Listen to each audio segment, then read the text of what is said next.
Por favor, cierre por un momento sus ojos, vamos a orar y vamos a pedirle al Señor que bendiga este tiempo. Señor, te damos gracias por este tiempo en el que vamos a estar estudiando y recibiendo revelación de tu palabra. Pedimos que cada uno de los corazones que estamos presentes en este lugar pueda recibir de ella, Señor, y que podamos ser edificados en tu verdad, Señor. Bendice tu palabra y úsame como una herramienta en tus manos para bendecir a cada uno de mis hermanos, en el nombre de Jesús. Amén y amén.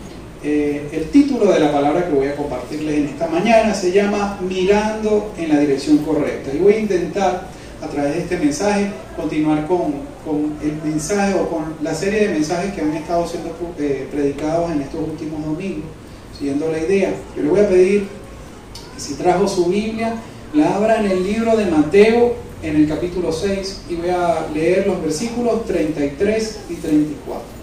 Yo voy a leer la Nueva Traducción Viviente. Dice así la palabra de Dios: busquen el reino de Dios por encima de todo lo demás y lleven una vida justa, y Él les dará todo lo que necesiten. Así que no se preocupen por el mañana, porque el día de mañana traerá sus propias preocupaciones. Los problemas del día de hoy son suficientes por hoy. Amén. Amén. Estos dos versículos son palabras de Jesús. Y Jesús las estaba dirigiendo a sus discípulos, a esas personas que tenía a su alrededor, que le seguían.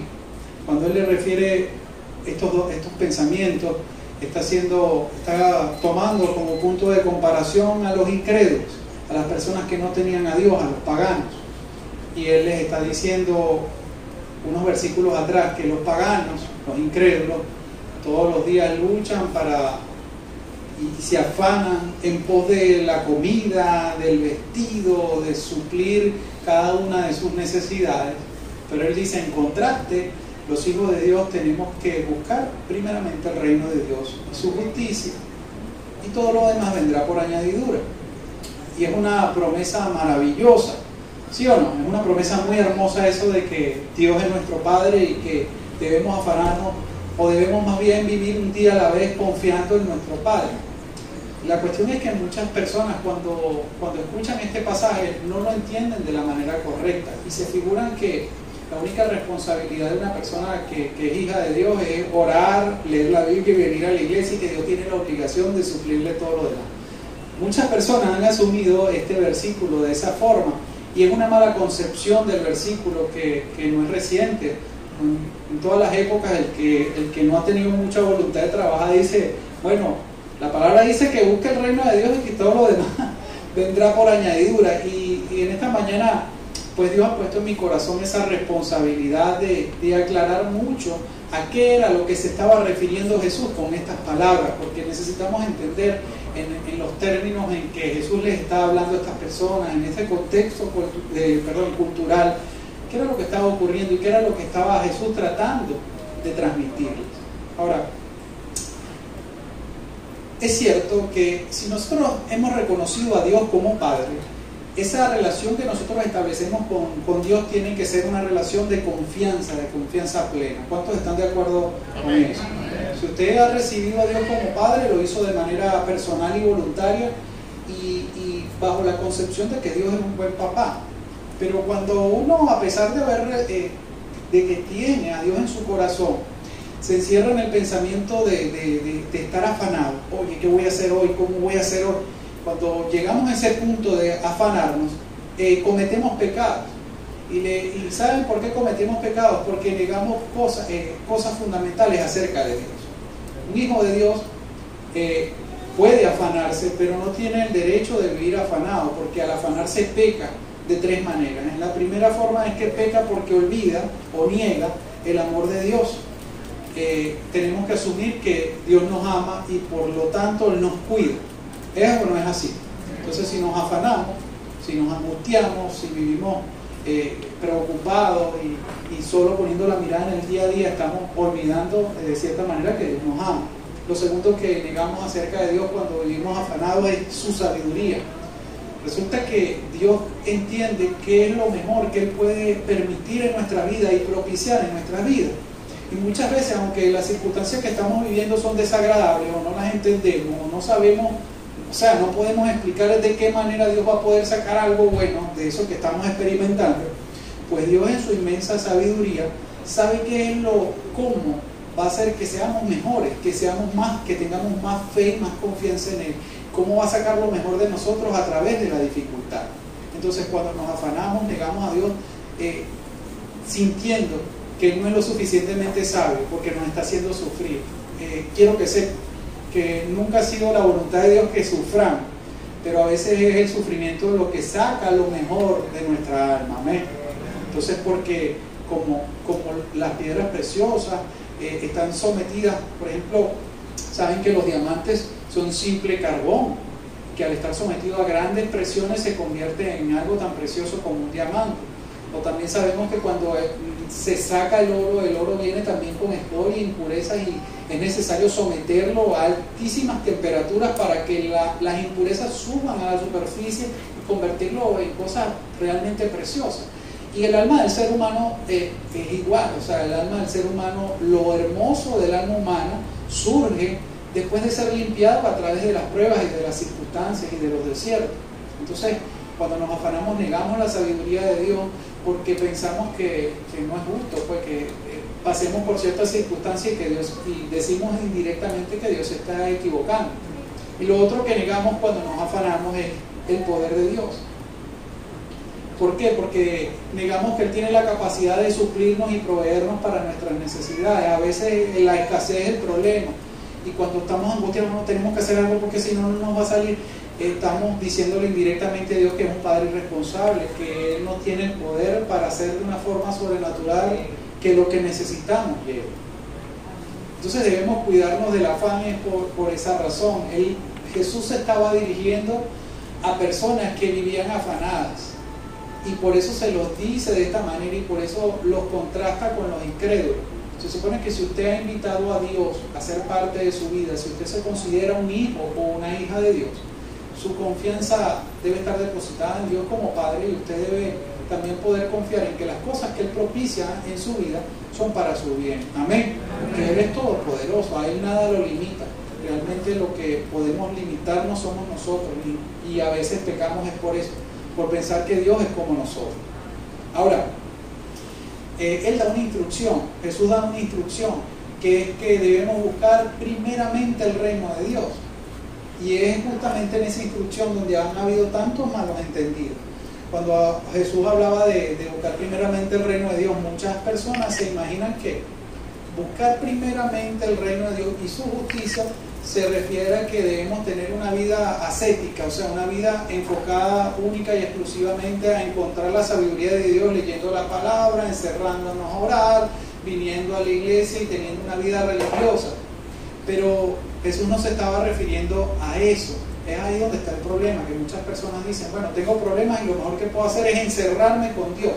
En realidad lo que están haciendo las personas es encerrarse consigo mismos, es aislarse, y privan a Dios de poder hacer los milagros que tienen que hacer en pos de quien lo necesita. ¿eh? Entonces, cuando Jesús se refiere a esto de buscar primeramente el reino de Dios y su justicia, se refiere a dos cosas fundamentales. Una es a que necesitamos prioridades claras. El reino de Dios es un reino de prioridades, porque Dios es un Dios de orden. ¿Cuántos están de acuerdo con esto?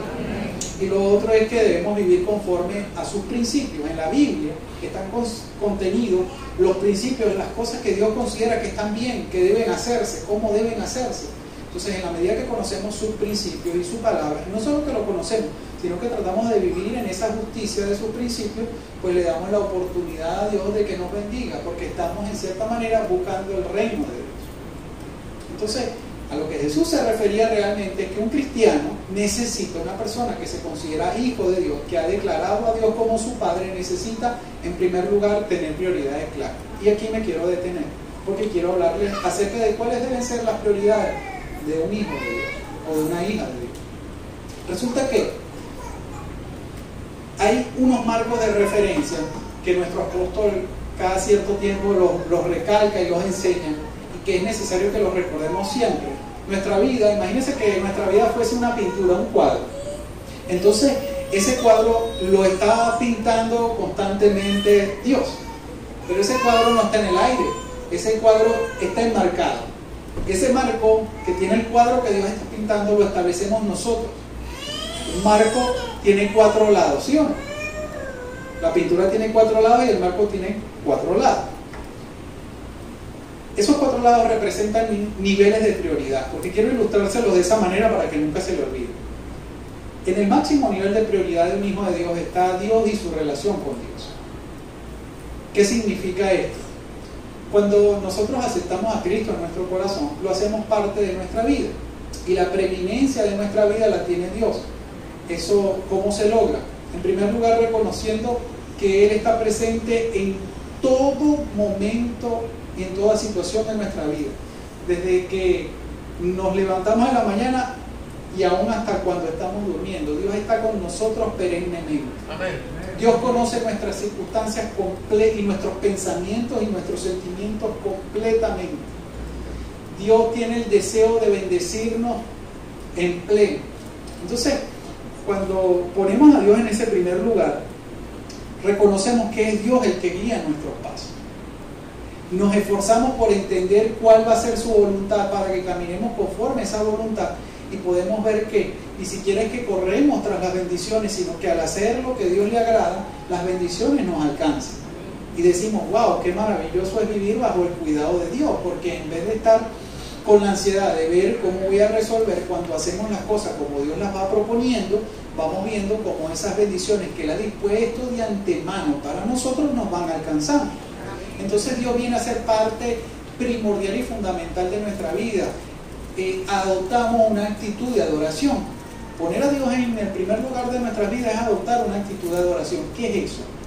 Es hacer todo como que si lo hiciéramos para Dios. Entonces, cuando usted está compartiendo o haciendo algo en favor de un tercero, usted no lo hace simplemente para el tercero, sino que tiene presente a Dios y lo hace como que si fuese para Dios. Cuando usted está planificando, usted planifica, pero pone sus planes en las manos de Dios y le ora y le dice, Señor, estos son mis planes. Si están conforme a tu voluntad, bendice.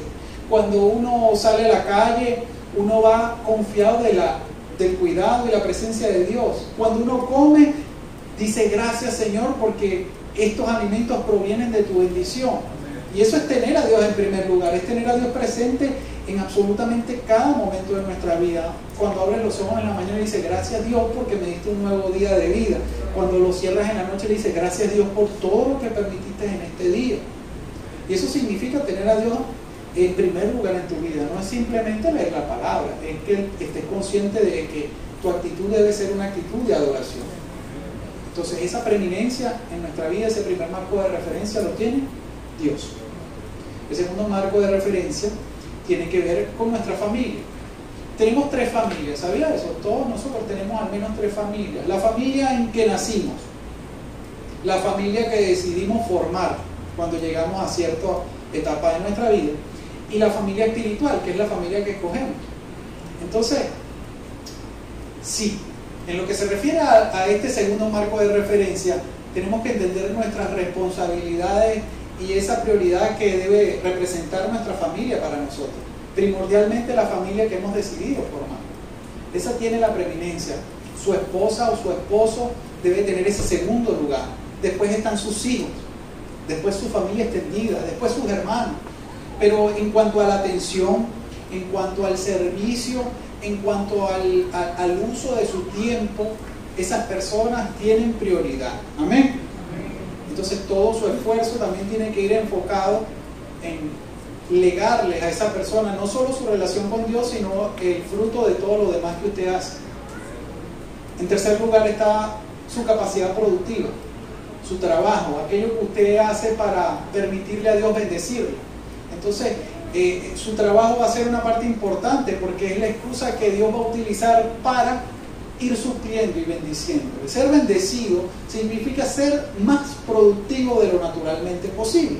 Cuando Dios bendice su trabajo, Dios lo que hace es hacer que su trabajo sea más productivo de lo que comúnmente sería posible. Y usted se siente gozoso y dichoso de poder ser un hijo de Dios al ver que Dios va ayudándole a sufragar cada día sus gastos, a proveer para sus necesidades y aún a darle incluso en ocasiones para poder compartir con él. Pero entonces vemos que en este marco de referencia están tres cosas que deben ser fundamentales en la vida de cualquier persona. Y en el cuarto lugar está aquello que usted decida poner, aquello que represente algo importante para usted. Pero cada una de estas cosas tiene su puesto y debe tener su puesto en la vida de un hijo de Dios. ¿Por qué le digo esto? Porque si, por ejemplo, usted decide darle el primer lugar a su trabajo, usted está relegando a Dios a un segundo lugar y eso va a traer sus consecuencias. O si por el contrario usted decide relegar a su familia en pos de Dios, o sea, aunque Dios siempre va a tener el primer lugar, usted debe asumir cuál debe ser su actuar en cada una de estas prioridades. Cuando Jesús dijo, busquen el reino de Dios, se refiere en primer lugar a esto. Tengan prioridades claras. Vivan como ciudadanos del reino de Dios. ¿Qué pasa? Dice la palabra que en este mundo somos extranjeros y peregrinos. Nuestra ciudadanía está en los cielos. Entonces, si usted es un representante del reino de Dios, y en el reino de Dios hay un estilo de vida, su cosmovisión de la vida y su estilo de vida va a ser la del reino de Dios. Por eso cuando Jesús se refiere a buscar el reino de Dios, se está refiriendo directamente a una forma de vivir. Amén. Eso debe estar sumamente claro. Está también aquello de los principios. No es solo una vida de prioridades, sino una vida de principios. En la medida que usted va profundizando en su relación con Dios y con la palabra, usted va descubriendo lo que Dios considera justo y correcto y agradable y lo que a Dios no le agrada. Entonces, en la medida que tú vas conociendo aquellas cosas que a Dios le parecen correctas, tú debes tener tu voluntad dispuesta a hacer lo que a Dios le agrada. Amén. Eso también es buscar el reino de Dios. Quiero ponerles un ejemplo. Supóngase que usted descubrió que la palabra dice que para todos es honroso el matrimonio y usted ha vivido en concubinato durante 25 años. Entonces usted descubrió que a Dios le agrada el que un hombre y una mujer hagan un pacto delante de Él y se comprometan a respetarse, a amarse hasta que Dios venga o hasta que la muerte los separe. Entonces es un principio que viene a su vida y usted tiene una decisión que tomar en función de ese principio. Si usted busca primeramente el reino de Dios, usted dice, bueno, pero es que de repente puede llegar a pensar, bueno, pero que si hasta este momento hemos estado bien, ¿cuál es la necesidad de eso? Es que no lo va a hacer por usted, lo va a hacer porque desea agradar a Dios. Amén. Amén. Entonces un hijo de Dios actúa de esa forma. En eso consiste buscar el reino de Dios primeramente. Tener prioridades claras, ¿verdad? En segundo lugar, cumplir los principios que Dios establece. Eso es lo que nos va a hacer personas bendecidas, eso es lo que nos va a diferenciar. No es nuestra forma de vestir, no es nuestra forma de hablar, no es las cosas que hacemos, o si venimos a la iglesia, lo que tiene que diferenciarnos realmente es nuestro estilo de vida, y nuestro estilo de vida tiene que ser un reflejo de aquellas cosas que Dios va generando y produciendo en nosotros. Amén. ¿Cuántos quieren vivir como hijos de un rey? Amén. Yo considero que al hijo de un rey no le debe faltar absolutamente nada, siempre debe tener incluso más de lo que necesita. Si yo asumo, si la palabra me dice que Jesús es el Rey de Reyes y Señor de Señores, y yo asumí que Él es mi Padre, entonces yo tengo que Él puede propiciar ese estilo de vida en mí si yo cumplo con mi parte, porque realmente a nosotros nos corresponde hacer una parte y a Dios le corresponde hacer otra. Amén. Amén. Ahora, si usted respeta estas prioridades, si usted es un buen representante del reino de Dios, si usted decide aplicar los principios, entonces usted va a ser una persona a la que Dios puede bendecir, a la que Dios puede promover, a la que Dios puede hacerle crecer espiritualmente, porque eso es lo que anhelamos, ¿no? Necesitamos eso, necesitamos poder crecer, necesitamos poder seguir expandiéndonos, necesitamos poder sentirnos firmes, estables. Yo creo que cuando uno va extendiéndose hacia la madurez, necesita tener cosas firmes en las que apoyarse, ¿sí o no? ¿Qué cimiento más firme que Cristo? Pero también hay muchas otras cosas que seguir haciendo para poder seguir adelante. Lamentablemente muchas personas tergiversan estas palabras y asumen que simplemente buscar el reino de Dios es dedicarse por completo, única y absolutamente el cuerpo y alma a leer la palabra, a venir a la iglesia, a encerrarse a orar, y encuentran en esto una excusa para no cumplir sus demás responsabilidades. Ustedes han escuchado hablar de los ermitaños, aquellas personas que van y se encierran en una cueva y deciden vivir de manera solitaria, solo para tener un encuentro personal con Dios. Si eso es lo que Dios requiere, ¿cómo Él fundó algo que se llama iglesia, que es una comunidad y una familia? Entonces, literalmente Dios no nos quiere aislados, Dios nos quiere profundamente relacionados, pero relacionados de la manera correcta. Amén. Tenemos que ser una iglesia pensante, una iglesia cuya obra del Espíritu Santo permee no solo nuestras emociones, sino que también nuestros pensamientos. No podemos creer en Dios de manera emocional, tenemos que creer en Dios de manera integral. Nuestro cuerpo tiene que ser un reflejo de la bendición de Dios, nuestra mente, nuestras emociones, nuestra alma, tiene que ser un reflejo de la presencia de Dios en nuestra vida, ¿sí? Y nuestro espíritu tiene que estar lleno y pleno de Dios. Amén. Eso es lo que yo anhelo para usted. Ahora, suponte esto, alguien que no conoce a Dios, porque estamos rodeados de personas que no conocen a Dios personalmente, ¿sí o no? Y muchas de estas personas, sabiendo que nosotros tenemos una relación con Dios, se acercan a nosotros y nos quieren pedir un consejo. Y muchas veces viene una persona y nos dice: Cónchale, estoy atravesando esta dificultad, me está ocurriendo esto y lo otro, y tú no te puedes satisfacer o no te puedes sentir satisfecho con simplemente decirle: bueno, la Biblia dice, busca el reino de Dios y su justicia y todo lo demás será añadido.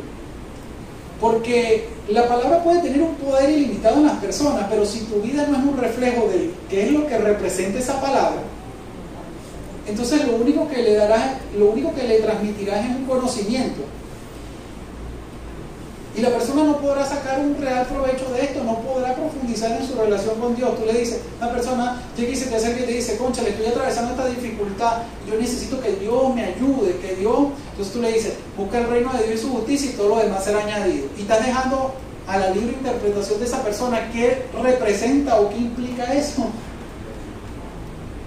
Y si tu vida no es un reflejo de eso, y si no puedes ponerles en palabras que esa persona pueda entender lo que eso representa, entonces estás dejándole más dudas que respuestas a la persona. Y tienes una responsabilidad ante Dios. Tienes una responsabilidad de poder bendecir a las personas. Y cuando vas a lo práctico, cuando tienes que decir cosas concretas, cosas que sean prácticas, entonces tienes que llegar por ejemplo, a transmitir cosas como la siguiente que le voy a transmitir. ¿Cuántos reconocen que Dios es su proveedor? Amén. Nosotros asumimos eso y vemos constantemente podemos identificar esa provisión y esa bendición de Dios en nuestra mesa, en nuestra casa, de una forma u otra. Incluso en la escasez también tenemos en la escasez formas de darle gracias a Dios por lo que ha puesto. Pero entonces hay gente que, asumiendo esta realidad, dice: bueno, si Dios es mi proveedor, yo puedo vivir despreocupadamente, porque pase lo que pase, hay una promesa de Dios y Dios no puede rechazar su promesa. Entonces esas son gente que dice: ok, Señor, aquí estoy, mándame el alimento. Cuando yo quiero que usted entienda, a veces leemos la Biblia y no racionalizamos lo que la Biblia dice. Cuando Dios le dio el maná al pueblo de Israel en el desierto, se lo dio porque es que en el desierto no había ninguna otra forma de darles alimento. Pero el día que ellos le dijeron: estamos hartos del maná, porque se hartaron de comer maná, ¿qué hizo Dios? Le envió codornices, dice que hasta que le salieron por las narices. Pero las codornices hubo que cazarlas, hubo que pelarlas, hubo que arreglarlas, cocinarlas para poder comérselas. Entonces la bendición de Dios siempre va a implicar una acción. Amén. Dáselo. Y eso es tremendo, porque aquí es donde quería llegar. ¿Usted desea ser bendecido por Dios? Entonces usted tiene que accionar.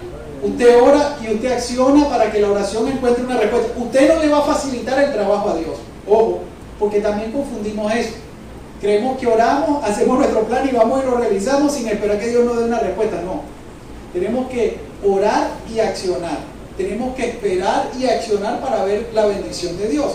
Entonces, tenemos que entender primeramente que nuestro trabajo, el fruto de nuestras manos, es la excusa que Dios utiliza para generar multiplicación en nuestra vida. Vuelvo al mismo ejemplo. Alguien le viene a decir: oye, estoy atravesando fuerte dificultad. Tú le vas a decir: bueno, busca el reino de Dios y su justicia y todo lo demás será añadido. Eso consiste en tener prioridades, en vivir bajo principios, pero yo te aconsejo que sea como sea, busques la forma de trabajar Porque sea lo que sea que hagas, le vas a dar la oportunidad a Dios de bendecirte. Y ahí le estás dando algo concreto. ¿Estamos de acuerdo en eso?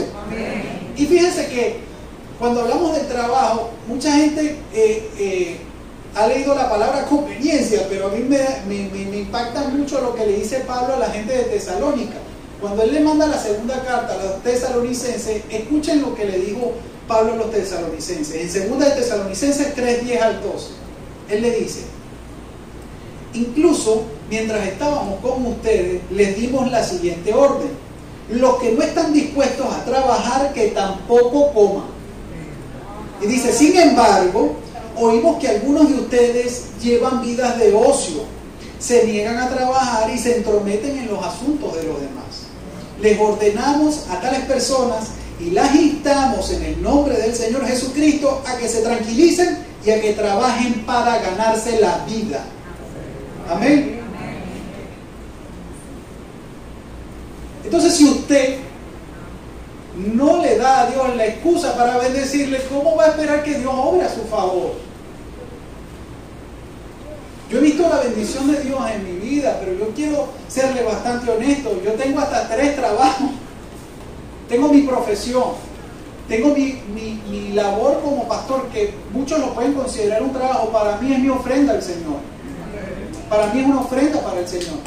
Pero si yo todas las mañanas, yo todas las noches oro, y yo tengo ya una intención definida de qué es lo que debo hacer al siguiente día, y cuando oro le digo: Señor, mis planes para mañana son estos, yo necesito hacer esto, visitar a fulano paciente, trasladarme hasta este sitio y resolver esta situación y conversar con fulano. Pero para que Dios haga su obra, yo me paro temprano, me monto en mi bicicleta y me echo a pedalear. Y a lo largo del día yo voy experimentando cómo Dios es dueño de mis planes, cómo Dios me va llevando a un sitio y responde: gracias, Señor, que esto lo logré hacer. Y de repente me cambia los planes y me pone a hacer otra cosa y digo: gloria a Dios, porque tú tienes el control de mi vida y tú me vas a enviar hacia donde yo tengo que ir, hacia donde soy importante. Pero es elemental que nosotros nos pongamos en acción y que ofrezcamos nuestra vida, nuestro trabajo, nuestros pensamientos y todo lo que somos al Señor como esa ofrenda en la que Él, Dios, nos puede bendecir y nos puede usar y nos puede guiar. Amén. Y les digo esto porque necesitamos entender que la vida del creyente es una vida de disciplina. Una vida de disciplina donde debemos administrar el tiempo, donde debemos administrar los recursos, donde debemos administrar los bienes materiales, donde debemos tener prioridades claras, donde debemos aplicar los principios, y todo esto se hace a conciencia. No vivimos en piloto automático, no vivimos dejándonos llevar por las circunstancias, vivimos proponiendo y Dios en consecuencia dispone. Señor, anhelo esto. Señor, confío en que tú me vas a permitir lograr esto. Señor, necesito esto. Señor, ayúdame a esto. Señor, quiero caminar contigo. Haz tu voluntad en mi vida. Y tú puedes confirmar paso a paso cómo Dios te va sustentando, promoviendo y guiando a través de la vida. Amén.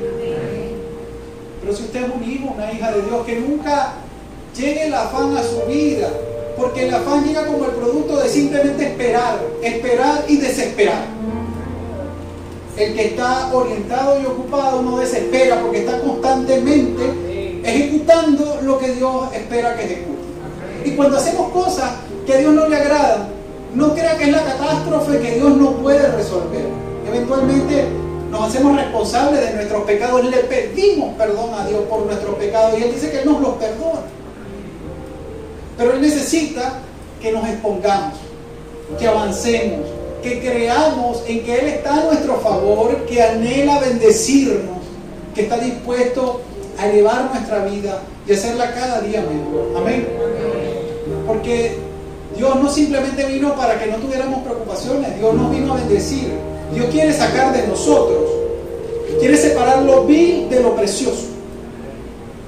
Y la única forma de lograr eso es a través de las pruebas, de las circunstancias, de las dificultades que nos permiten aumentar nuestra dependencia y nuestra paz de saber que cuando estamos haciendo algo Él está con nosotros. Amén.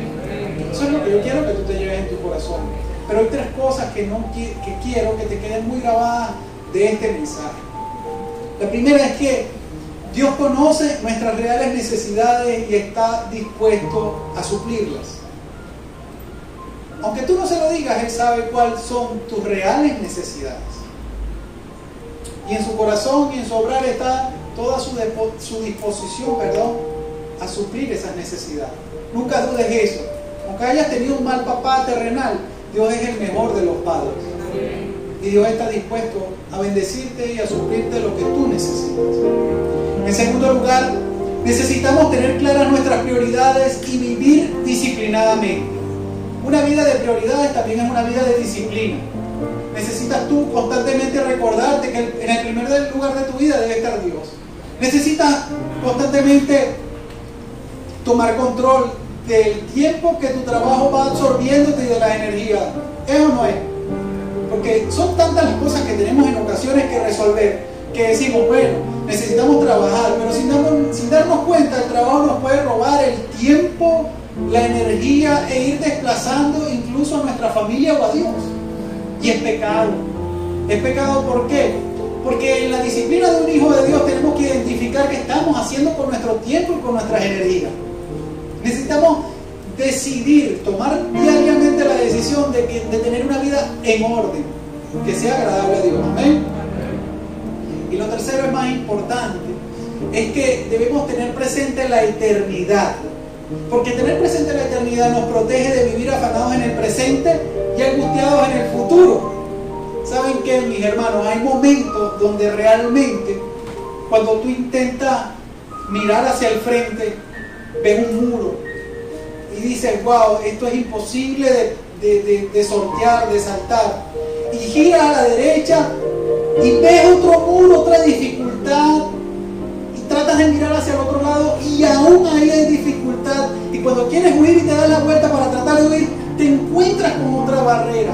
Porque hay momentos en la vida donde la única dirección hacia donde podemos mirar es hacia arriba, hacia Dios. Y debemos entender que las aflicciones del presente no son comparables con la gloria venidera. En el presente tenemos muchas dificultades, ¿sí o no? Y en estos años, en estos tiempos más que nunca, ha sido espantosamente difícil poder tener una vida equilibrada en estos últimos tiempos. Pero miren lo que le dijo el apóstol Pablo a los Colosenses en el capítulo 3, versículos 1 al 4. Él dice, ya que han sido resucitados a una vida nueva con Cristo. ¿Quiénes hemos sido resucitados a una vida nueva con Cristo? Los que hemos creído en el Señor Jesús. Morimos a nuestra antigua manera de vivir y resucitamos una vida nueva. Él nos dice, pongan la mira en las verdades del cielo, donde Cristo está sentado en el lugar de honor a la derecha de Dios. Piensen en las cosas del cielo, no en las de la tierra, pues ustedes han muerto a esta vida y su verdadera vida está escondida con Cristo en Dios. Cuando Cristo, quien es la vida de ustedes, sea revelado a todo el mundo, ustedes participarán de toda su gloria. Ustedes saben lo maravilloso y lo profundo que es eso. Hay momentos donde no tenemos nada de qué sentirnos gozosos, pero en esos momentos todavía tenemos hacia dónde mirar, hacia la gloria venidera. Aunque no hemos despertado muchas veces esa realidad, esta vida que nos impone tantas responsabilidades, es una vida a la que decidimos morir voluntariamente. Y lo que estamos esperando con anhelo es la eternidad, una eternidad donde estaremos libres de preocupaciones, de angustias, de responsabilidades, y lo único que tendremos será el privilegio de gozar la presencia y la gloria de Dios junto con Él. Entonces recuerden esos momentos de debilidad que usted, dice la palabra, está escondido con Cristo. Y usted dice, pero qué difícil ha sido mi vida. Sí, pero cuando Cristo se manifieste de nuevo y cuando todo ojo le vea, también se va a manifestar lo que usted es en Cristo. Amén. Y lo que usted está padeciendo, sufriendo en el momento presente, en ese momento será evidente. Y todo el mundo dirá, wow, Qué maravillosa es la gloria que esa persona tuvo a pesar de la vida tan difícil que tuvo. Entonces recuerde, Dios está dispuesto a bendecirle, a amarle, a sustentarle, a proveer. Pero hay mucho incluso más allá. Amén. Así que cierre sus ojos y vamos a orar.